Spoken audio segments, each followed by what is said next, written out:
More ranting and raving. You know, I'm just so tired of all this crap. You know, I'm probably going to put this up on YouTube as me running for president. And all I do expect is to get in a lot of trouble with people because people don't want to bother. They're going to react to this. And what you really should do is read some books or talk to some people that know some stuff. The biggest thing that citizens do that causes all of this to be in the crapper is to be in love with your own opinions. I'm sorry, folks. Government is something you need to know something about, not something you need to have an opinion about. Anybody can have an opinion. Think about it. Your kid needs heart surgery. You don't go on the corner and say, hey, does anybody have a good opinion about how to have surgery on my kid's heart? You go find an expert. You go find a doctor who's a heart surgeon. There's a lot of experience being a heart surgeon. But people have this weird idea that you don't need to know anything in order to govern.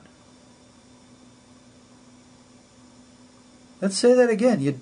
People think you don't need to know anything to govern. And we just had this election where all these people came out of nowhere and ran their opinions around, and 90% of it was just BS. You know? When you watch something on the news that's coming from Washington, D.C., and I don't care, or if it's coming from a politician, you really just ought to shut your ears. Turn off the TV and go find a book. And if you're a conservative, I got a book I recommend. You know? It's by George Will. Gosh, there's a conservative. It's called Statecraft as Soulcraft. What the hell does he mean by that?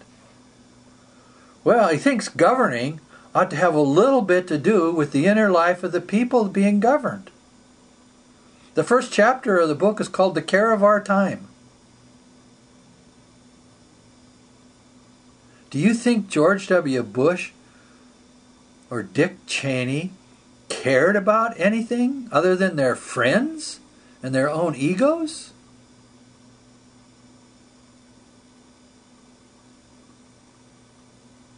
If you're a citizen who voted for somebody in this election and you voted for them just because you liked them or you didn't like them or you thought maybe they were on this issue better than that on that issue, you hadn't done your job.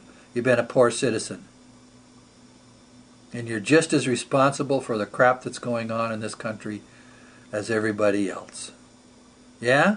Your house getting foreclosed on? You lost your job? You got to move in with your in-laws and you hate them? Well, how long have you been a voter? How long have you been voting for jerks? How long have you been not paying attention? How long have you been watching TV, going to the bar, running around, having a good time like it was all a party? It's not a party, folks. The world is going to get a lot worse than it is now. A lot worse. Now, can you do something about it? Sure. But you got to get off your arse. You got to do something in yourself first. It's not enough to make friends with people on Facebook and share sentimental political platitudes about, oh, if only people thought this way, da-da-da-da-da-da. The world is the way it is. And it's full of people who really only think for themselves. And as long as you're in that group, even if you have a different idea than another bunch that thinks only of themselves, the party of let's only think of ourselves is going to screw up. You want to know why? I mean, it's really very simple. It's so simple that it's kind of scary that people don't get it. What is the first word in the Constitution? The first word. We, not I. We. We, the people.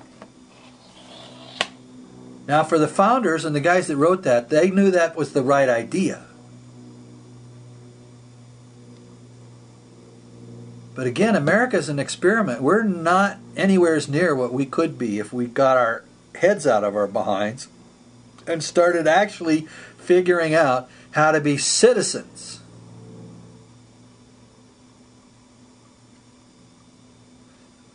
Being a citizen is hard work.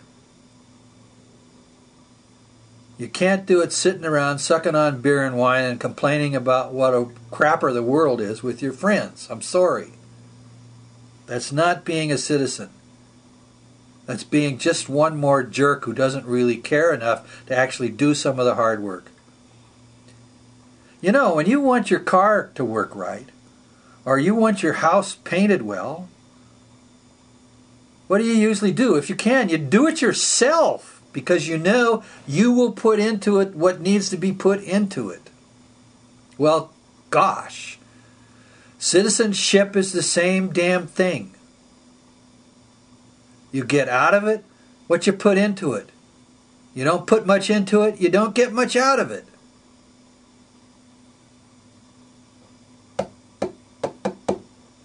Let's go over that again. You worked hard. You lost your job. Now you're losing your house. You're very unhappy. I can understand. I've been all the way down to homeless myself. Not for very long, and not as bad as some people have had to face it, but I've been without stuff. Now the fact is, you're going to survive because you got grit. You're born with it,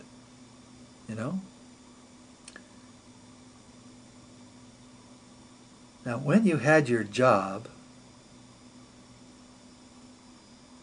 you kept it because you worked hard.